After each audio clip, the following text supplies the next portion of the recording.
Okay, so David Fincher. You've probably seen at least one of his movies.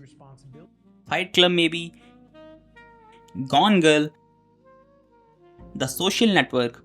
And if you have, you know there's just something about them. They look different, they feel different, everything so precise, so deliberate. So what makes a Fincher film feel so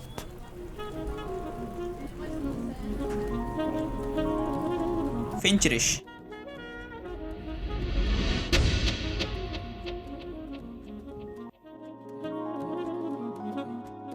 First thing you will notice the colors, or actually lack of them. Fincher loves these muted, desaturated palettes. Lots of green, greys, cold blues. Look at 7. Everything's so dark, rainy, miserable. The whole movie basically looks like a depression. Now look at Gone Girl. It's bright, but it's cold. Sterile kind of bright. Like a magazine cover hiding something dark underneath. But it's not just the color. His camera work is insanely controlled. No shaky cams, no handheld chaos. Everything moves so smoothly. He loves symmetry. Leading lines, everything is perfectly framed. It's almost feel like characters are trapped in these perfect boxes. And then comes obsession. Fincher's characters are never just curious, they are consumed, detecting, hunting for evil, coders burying themselves in their work, revenge planned right down to the last minute detail. I think it sucks. And I think that the idea of like pink, healthy, happy people is fraudulent and needs to be destroyed. So These aren't heroes, they are prisoners of their own need to know, to control, to win. And the thing is, nothing, it's quite what it seems. Fincher loves unreliable narrators. Stories where reality fractures, every truth split into three. Every perspective is a potential lie. Fight Club narrator, Gone Girl's diary, the social network deposition. You can never quite trust what you see or what you hear. going to trap them in amber for all time. And we're not going to save this in coverage.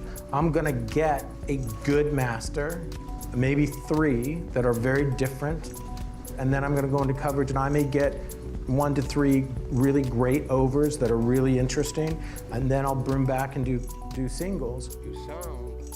Then there's Fincher obsession with precision. Actors talking about doing 50, 70, sometimes 99 takes of some scene. It sounds like insane, but that's the thing. He's chasing perfection. Every tiny detail matters. He embraced digital filmmaking early, not for spectacle, but to make things feel utterly real.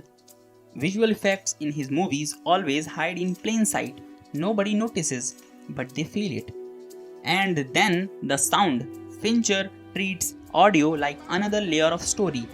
Everything you hear, the club crowd, the rain, the heartbeat, every sound is made up. Sometimes it's the moment of silence that hits the hardest. The tension it gets under your skin. Obsession, identity, control, alienation.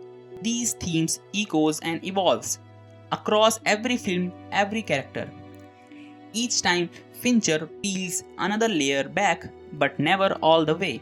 You can sense it, you can feel it, but you can never quite put your finger on it.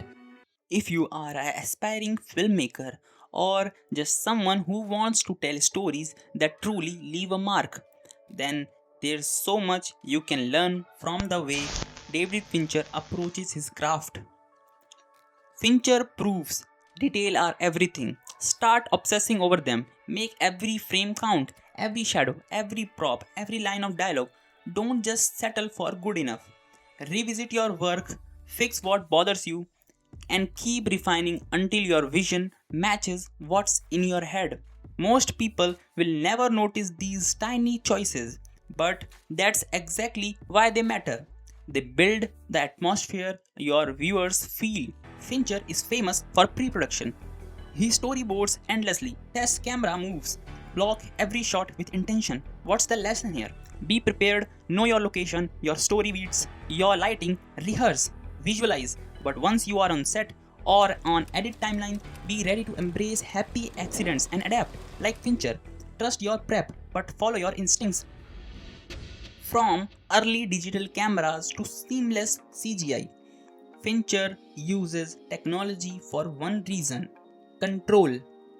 Learn the tech, not just camera gear, but editing, color, VFX, sound. The more fluent you are, the more invisible your methods become to the audience. Mastery means your gear gets out of the way. Watch any Fincher film, and the mood is unmistakable, dark, tense, sometimes cold, but always intentional. Ask yourself, what do I want my audience to feel? Then use everything: lighting, color palettes, music, even silence to make them feel it. If you are thoughtful about atmosphere, your work becomes immersive and unforgettable. Fincher sometimes asks for 50, 70, even 99 takes, not because he doubts his actors, but because he is searching for something honest and exact, a performance that only relentless patience finds. You don't have to shoot that many takes, but you do need the guts to keep pushing, refine, reshoot, re-edit. Don't let the fast pace of internet convince that first draft is final draft. Excellence takes time and first draft is never the final draft. Fincher dives deep into stories of obsession, control, and identity for a reason. They matter to him. Find those stories for yourself. Don't chase trends, make the film that keep you up at night, that forces you to grow in the process. That authenticity is what will resonate long after the credits roll. Because if there's one thing Fincher proved, it's that real filmmaking isn't about luck or flashy shortcut. It's about discipline, honesty, and relentless pursuit of your own vision, no matter how many takes it takes. So go make something, double down on your details, push farther than you think you can, and remember, the obsession is the difference between noise and a legacy. Before he became a movie director, David Fincher made music videos and commercials. That work in pop culture taught him a simple rule: grab people's attention right away. In his videos, Fincher used quick cuts, strong images, and bold colors to make every second count. You can see the same thing in his films: tight editing in Fight Club, dramatic lighting in Gone Girl, and unforgettable shots in Seven. Those early days taught him to take risks and trust visuals to tell a story. That's why Fincher's movies stand out. They are sharp, stylish, and always keeps you watching. So, why do David Fincher's films stays with us?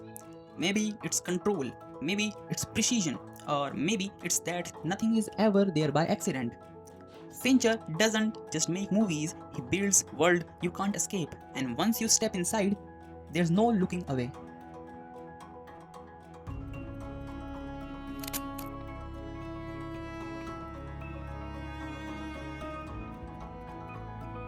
I think people are perverts.